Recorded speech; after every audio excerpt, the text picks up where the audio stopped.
Halo, selamat malam. Angka pasien positif COVID-19 terus bertambah dan meluas di 22 provinsi seluruh Indonesia.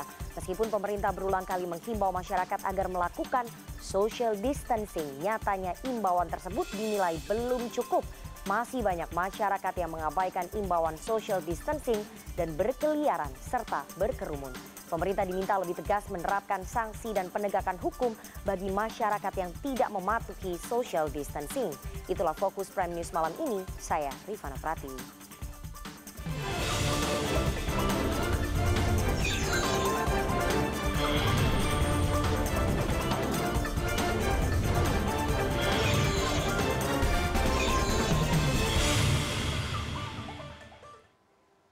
Presiden Joko Widodo meninjau kesiapan Wisma Atlet yang dijadikan rumah sakit darurat penanganan virus corona.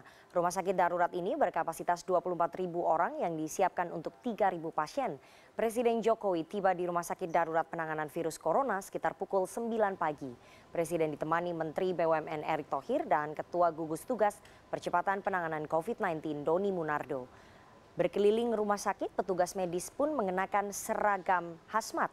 Presiden Jokowi menegaskan rumah sakit ini telah ditata dengan baik. Pasien, dokter, dan para medis pun ditempatkan di ruangan yang berbeda. Sarana dan prasarana ruang penanganan pasien seperti ventilator serta APD sudah disiapkan sehingga diharapkan pada Senin siang atau sore rumah sakit ini bisa digunakan. Meski demikian, Jokowi berharap rumah sakit darurat ini tidak digunakan. Rumah sakit di Indonesia, khususnya di DKI Jakarta, bisa menampung dan merawat para pasien yang terjangkit virus corona.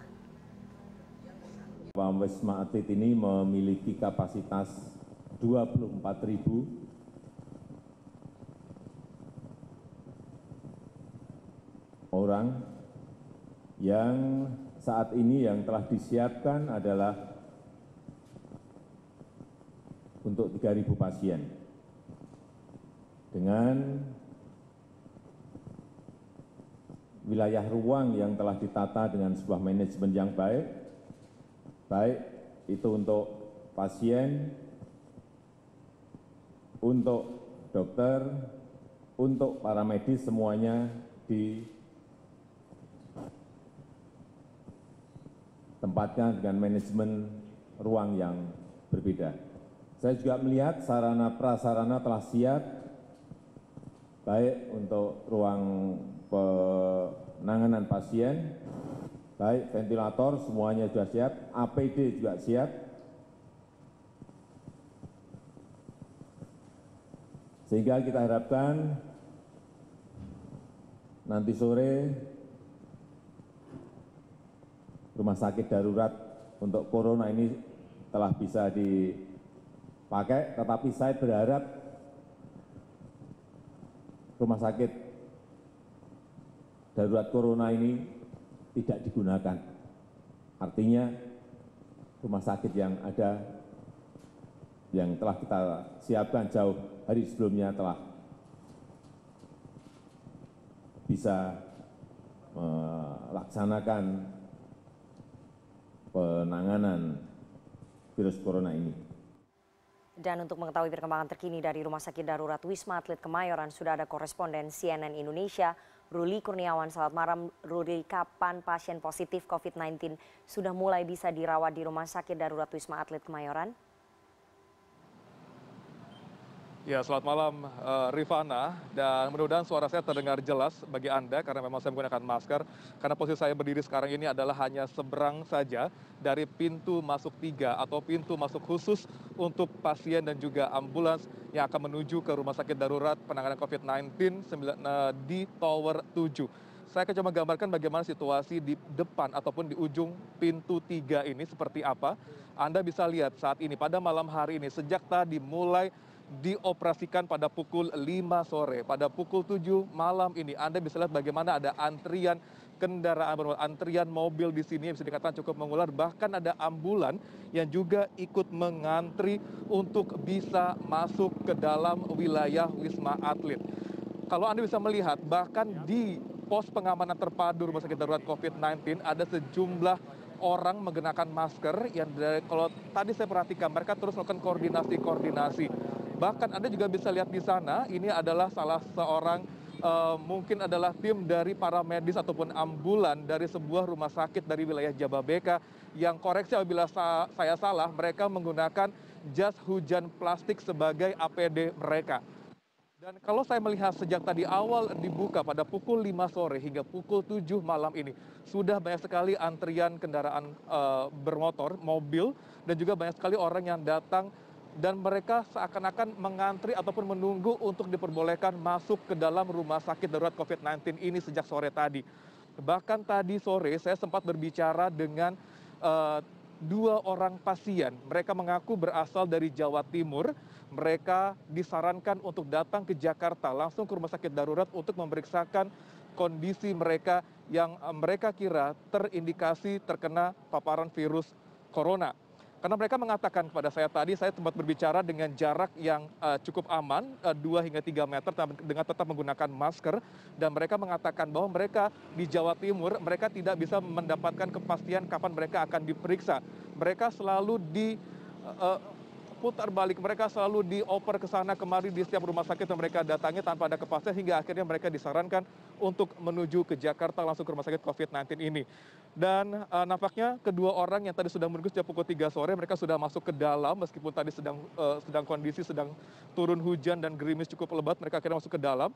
Dan kalau kita melihat hingga saat ini nampaknya koordinasi terus dilakukan baik dari para masyarakat yang membawa mobil yang ingin masuk ke dalam maupun juga dari pihak ambulans yang nampaknya membawa pasien untuk bisa masuk ke dalam. Karena informasinya di dalam rumah sakit darurat COVID-19 ini sudah cukup ramai sekali sehingga terpaksa dilakukan sistem buka tutup kendaraan untuk bisa masuk ke dalam. Dan memang kalau kita melihat sejak kemarin persiapan rumah sakit COVID-19, penanganan COVID-19 ini memang bisa dikatakan ada 4 tower yang berfungsi di sana, di mana 2 tower utama yaitu tower 6 dan tower 7 adalah tower yang memang difungsikan sebagai rumah sakit dan juga unit untuk merawat pasien. Di mana di tower 7 ini ada IGD, ada ICU dan juga ada ruang rehabilitasi dan juga ada ruang rawat inap. Dan kita terus melihat apakah nanti akan, meskipun ini baru pertama kali beroperasi pada pukul 5 sore, hari ini pertama kali beroperasi, kita sama-sama mudah ada protokol yang tepat bagaimana sebenarnya pasien yang datang kemari untuk bisa mendapatkan kepastian penyakit mereka, untuk mendapatkan kepastian perawatan terkait dengan gejala-gejala yang mereka alami saat ini seperti apa. Karena apabila kita melihat bagaimana kondisi sekarang di mana pada pasien menunggu di pinggir jalan tanpa adanya penghalang, tanpa adanya barrier, tanpa adanya disinfektan chamber di sini, di mana mereka hanya berada di pinggir jalan. Bagaimana sebenarnya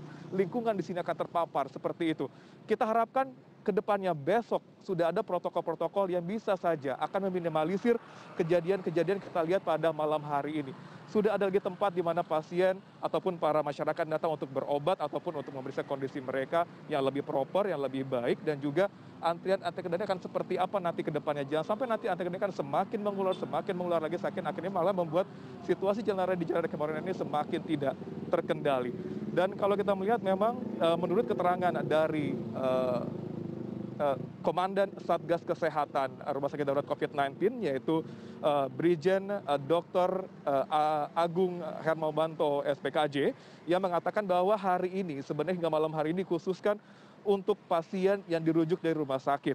Sementara besok baru akan dibuka rumah sakit darurat ini untuk pasien tidak hanya dari rumah sakit rujukan, namun juga untuk pasien yang datang secara pribadi untuk membersihkan kondisi mereka. Dan memang rumah sakit darurat COVID-19 ini sendiri pada saat ini mampu untuk menampung sekitar 3.000 pasien. Dan apabila nanti ada suatu kendala di mana nanti pasien akan bertambah, maka akan kembali lagi dibuka tower-tower untuk menampung jumlah pasien tersebut yang kita sama-sama tidak mengharapkan hal itu terjadi. Rifana. Terima kasih koresponden CNN Indonesia Ruli Kurniawan melaporkan langsung atas laporan Anda. Selamat bertugas kembali. Pemerintah mengimbau masyarakat melakukan social distancing untuk menekan angka penyebaran COVID-19. Namun nyatanya imbauan saja dinilai belum cukup melihat masih banyak masyarakat yang abai terhadap imbauan social distancing. Perlu ada penegakan hukum yang tegas dan sanksi kepada mereka yang mengabaikan social distancing dengan tetap berkeliaran di luar rumah. Malam ini kita akan membahasnya dengan Menteri Koordinator Bidang Politik, Hukum dan Keamanan Mahfud MD melalui sambungan Skype. Selamat malam Pak Mahfud. Selamat malam Rifana. Pak Mahfud, pemerintah sebetulnya sudah menghimbau dari 3 minggu yang lalu masyarakat melakukan social distancing, tapi implementasinya sejauh ini di lapangan masih banyak yang belum mematuhi, banyak kemudian yang berkerumun. Bagaimana evaluasi pemerintah, Pak Mahfud? Ya itulah problem sosial kita ya. Jadi banyak masyarakat yang belum sadar bahwa ini merupakan keperluan bersama. Pemerintah juga sudah mencatat itu dan sudah mulai melakukan langkah-langkah yang lebih tegas ya. Memang Rifana untuk pilihan kebijakan untuk mengatasi ini memang tidak tunggal dan pilihan apapun pasti ada yang tidak setuju.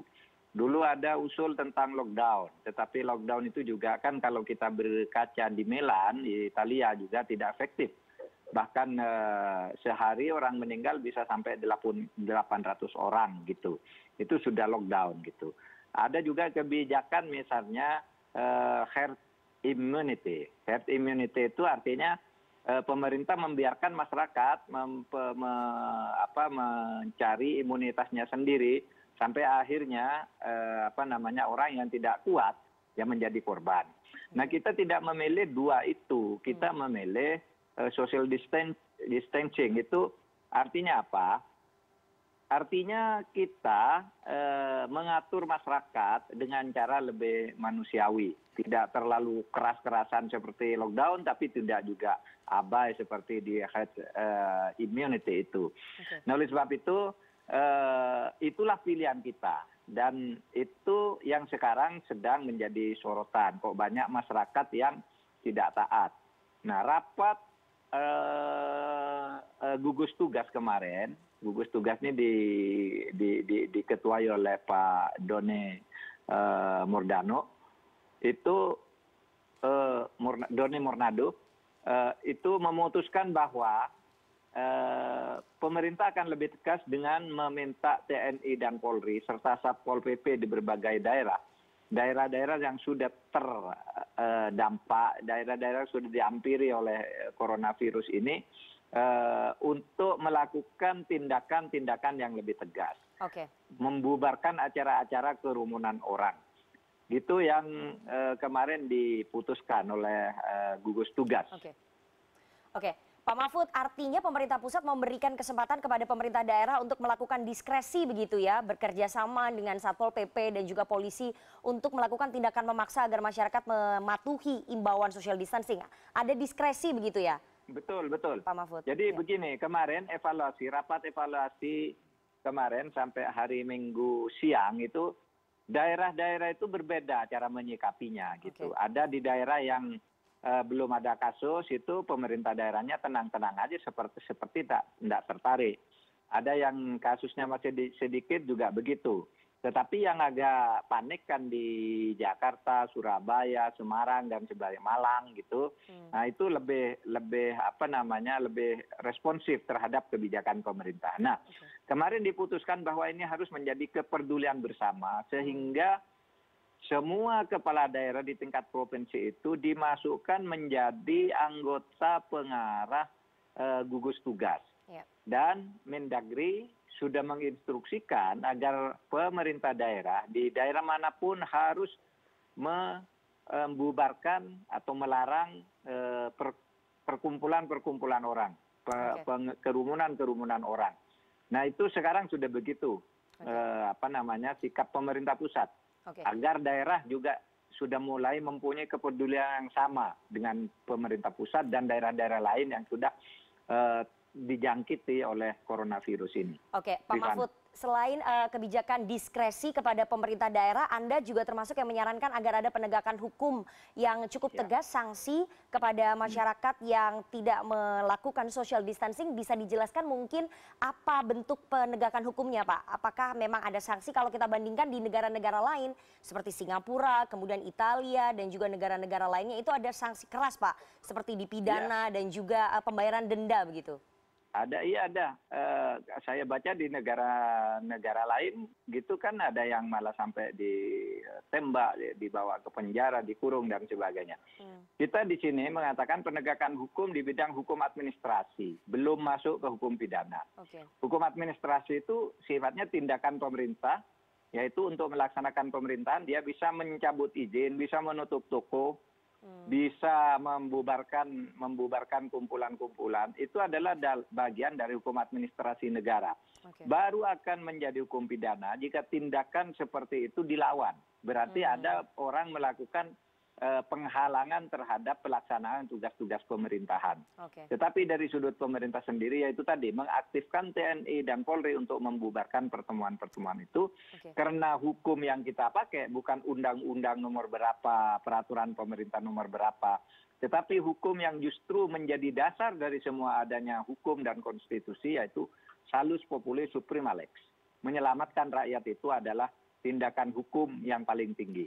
Bahwa keselamatan rakyat adalah hukum yang paling tinggi di negara manapun dan di dalam hukum manapun. Pak Mahfud, meskipun tadi Anda sudah sebutkan bahwa pemerintah tidak akan keras sebetulnya menerapkan penegakan hukum, tapi kan kita punya Undang-Undang Nomor 6 Tahun 2018, Pak Mahfud, tentang karantina kesehatan. Kenapa kemudian pemerintah tidak memakai undang-undang tersebut untuk melakukan penegakan hukum terhadap masyarakat yang tidak mengindahkan soal social distancing? Ada problem-problem sosial ekonomi yang kita hadapi di lapangan yang itu tidak mudah. Itulah sebabnya tadi kita memilih pendekatan yang lebih soft. Kita tidak memilih herd immunity, juga tidak memilih lockdown, tetapi memilih social distancing, di mana pendekatannya lebih menyesuaikan dengan situasi masyarakat, situasi sosial ekonomi masyarakat. Karena kalau pilihannya terlalu keras juga, kan agak susah. Misalnya kalau kita ditanya pakai misalnya lockdown misalnya, siapa yang akan melayani ngasih makan 7 juta orang setiap hari misalnya, itu kan harus dipikirkan juga. Bagaimana orang-orang pekerja harian yang mengeluh kalau kita tidak boleh bekerja, tidak boleh pergi, lalu siapa? Nah itu semua kita perhatikan. Situasi-situasi seperti itu. Sehingga yang lebih penting di sini, mari kita kompak antara pemerintah dan masyarakat kompak. Pemerintah dikritik sekarang ya diem aja dulu lah, dikritik, tidak usah membantah. Semua kritik kita tampung gitu, tidak usah berbantah-bantahan, kita akan bekerja sekarang situasinya. Bantah-bantahnya nanti aja kalau sudah badainya berlalu. Gitu. Pak Mahfud, tapi pendekatan soft yang tadi Anda katakan itu kan berpacu dengan waktu, dengan melihat pertumbuhan penyebaran COVID-19 yang sudah meluas di 22 provinsi. Artinya pemerintah ini berpacu dengan waktu. Apakah kemudian social distancing ini akan dievaluasi kalau memang ternyata tidak bisa menekan angka penyebaran, Pak Mahfud? Tentu. Evaluasi dilakukan secara terus-menerus. Tetapi pemerintah juga mengikuti perkembangannya. Misalnya apa? Kemarin kekurangan peralatan, sekarang peralatan sudah didatangkan semua. Kemarin misalnya untuk alat perlindungan diri bagi tenaga-tenaga medis itu sangat tidak memadai. Tenaga medis banyak yang mengeluh, dokter dan sebagainya mengeluh, kami berjuang mempertaruhkan nyawa untuk menyelamatkan nyawa orang lain, kan begitu. Nah sekarang peralatan-peralatan itu sudah mulai didatangkan. Bahkan pemerintah juga sudah menyediakan insentif dan santunan bagi tenaga-tenaga medis. Tadi sudah diumumkan oleh Presiden, dokter spesialis akan mendapat 15 juta, dokter umum dan dokter gigi 10 juta, perawat 7,5 juta, administrator yang bertugas mendata di lapangan itu akan mendapat 5 juta, sedangkan yang meninggal mendapat santunan 300 juta. Artinya kita juga berpacu dengan waktu untuk meningkatkan pelayanan, memberi penghargaan kepada petugas dan menyelamatkan masyarakat. Sekarang masker-masker sudah diimpor sambil diproduksi dari dalam negeri, kita beli semuanya. Kemudian alat-alat untuk rapid test dan sebagainya sudah kita datangkan. Nah, rumah sakit sudah ditunjuk.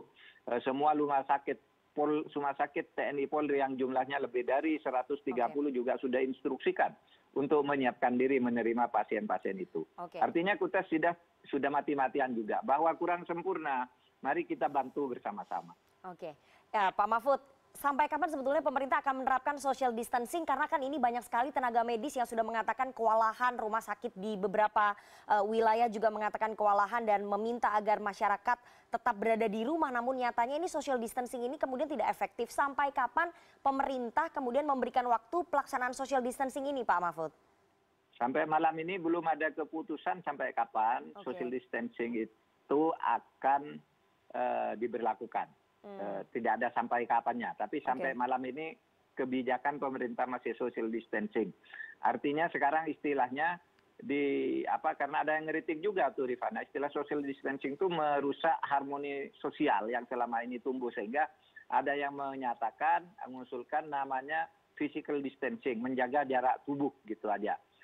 Yang penting itu aja, menjaga jarak. Kalau Anda bicara dengan seseorang, jangan kurang dari 1 meter jaraknya gitu, karena itu yang dianggap cukup aman oleh ilmu kedokteran berjangkitnya virus itu. Oke, gitu. Pak Mahfud, tapi sebetulnya ada beberapa pandangan dan juga masukan dari para pakar, dari beberapa pakar hukum pidana, kemudian juga menyarankan agar kalau melakukan legislative review terhadap Undang-Undang Nomor 6 Tahun 2018 itu akan terlalu lama.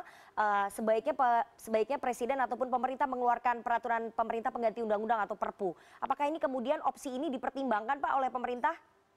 Tentu, semua opsi itu dicatat gitu. Tetapi kapan pelaksanaannya dan apakah itu betul-betul diperlukan, ini semua masih terus berproses di dalam pelaksanaan tugas-tugas kita sambil terus mengatasi apa yang terjadi di lapangan. Oke, Pak Mahfud, tapi sebetulnya para tenaga medis, kemudian juga masyarakat, kalau kita lihat di lini masa media sosial, mereka menginginkan bentuk ketegasan dari pemerintah untuk bisa mengatur ataupun menindak orang-orang yang tidak mau mengikuti social distancing. Pak, hari ini kita ada gambar dari KRL, itu banyak sekali masyarakat kemudian yang tetap masuk kerja, kemudian naik KRL dan juga berdesakan. Nah, itu kan salah satu bentuk pengabaian terhadap social distancing, Pak Mahfud. Kita juga sama dengan lini masa itu, bahwa kita harus bertindak lebih tegas. Oleh sebab itu kemarin kita sudah mengumumkan TNI dan Polri akan membubarkan kerumunan orang. Dan tadi Polri melalui Pak Iqbal tadi sudah jumpa pers mengatakan akan ditindak tegas siapapun gitu yang melanggar kebijakan pemerintah tentang social distancing. Jadi sama dengan lini masa. Tetapi bahwa ada pilihan di masyarakat juga pemerintah mencatat. Ada yang setuju social distancing, ada yang tidak setuju juga. Kalau pilihan pemerintah sekarang memilih social distancing dulu. Oke, Pak Mahfud, tapi pemberian denda seperti di negara lain dan juga sanksi itu apakah kemudian masuk menjadi pertimbangan pemerintah saat ini, termasuk digodok saat ini, dan nanti bisa diimplementasikan kalau ternyata social distancing ini tidak bisa menekan angka penyebaran COVID-19, Pak? Begini, kita kalau sudah masuk ke soal seperti itu, tindakan tegas pemenjaraan, pengurungan dan sebagainya, termasuk denda bagian dari hukum pidananya, itu sudah ke hukum pidana. Itu nanti kita ini bicara hukum administrasi negaranya, hukum tata pemerintahannya, di mana pemerintah melakukan tindakan-tindakan penegakan hukum itu artinya bisa melarang seseorang pergi ke suatu tempat karena berbahaya, bisa menutup usaha, bisa membubarkan gedung bioskop, bisa membubarkan halakoh-halakoh dan macam-macam gitu. Itu hukum administrasinya gitu. Hukum pidananya kita belum berpikir. Dalam situasi seperti ini kita belum sampai ke sana berpikirnya. Tapi bisa saja nanti dikeluarkan produk hukum yang akan mengatur tentang itu. Kita catat semua perkembangan ini. Oke, artinya step by step pemerintah sedang mempertimbangkan dan juga menggodok apapun produk-produk hukum yang nanti kemudian bisa diimplementasikan begitu ya. Bagaimana dengan perusahaan-perusahaan, Pak, yang tetap membuka perkantorannya meskipun sudah ada himbauan ataupun seruan gubernur, karena ini kemudian menyulitkan proses social distancing di masyarakat, Pak Mahfud? Ya, kalau buka kantornya biar ditindak oleh instansinya ya. Instansinya kan bisa melakukan tindakan, ini sudah instruksi gubernur. Tutup kantor, kalau saya sih cuma lewat aja ke kantor sebentar, tanda tangan surat, balik lagi. Gitu. Pegawai-pegawai saya suruh pulang. Jangan ada kegiatan di kantor. Sejak minggu lalu saya sudah menutup kantor saya. Untuk pegawai-pegawai, kecuali yang intinya misalnya pejabat eselon 1, ya nengoklah ke kantor meskipun hanya sebentar. Oke, Pak, ini kan mau mendekati bulan Ramadan ya, bulan depan begitu ya, dan juga bulan Hari Raya Idul Fitri 2 bulan berikutnya. Artinya pemerintah ini berpacu dengan waktu, hanya punya waktu 1 bulan hingga 2 bulan untuk terus melaksanakan social distancing. Antisipasinya apa, Pak, supaya nanti kemudian masyarakat tidak mudik ke kampung halamannya masing-masing, karena ini kemudian akan sulit sekali kalau tidak ada penegakan hukumnya menjelang bulan Ramadan dan juga Hari Raya Idul Fitri, Pak Mahfud. Di tingkat Menko Polhukam dan Menko Kemaritiman dan Investasi yang sekarang juga membawai masalah-masalah perjalanan atau perhubungan itu, kami sudah bersepakat kemarin dalam sebuah rapat, tetapi nanti akan disahkan lagi. Nanti akan ada semacam larangan atau anjuran keras untuk tidak mengadakan perusahaan-perusahaan, baik BUMN maupun swasta, untuk tidak mengadakan acara mudik bersama. Acara pulang bersama, pulang kampung, dan sebagainya. Sedang akan dibicarakan agar tidak ada tahun ini, gitu. Tentu karena itu menyangkut soal budaya dan yang berkelindan dengan masalah keagamaan, gitu, kita harus berhati-hati. Tetapi substansinya adalah itu.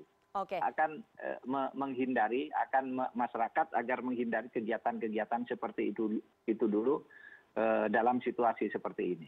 Artinya akan ada larangan bagi masyarakat untuk mudik begitu ya Pak ya, pulang kampung ke halamannya masing-masing pada saat nanti hari raya Lebaran begitu ya Pak ya, produk hukumnya sedang digodok.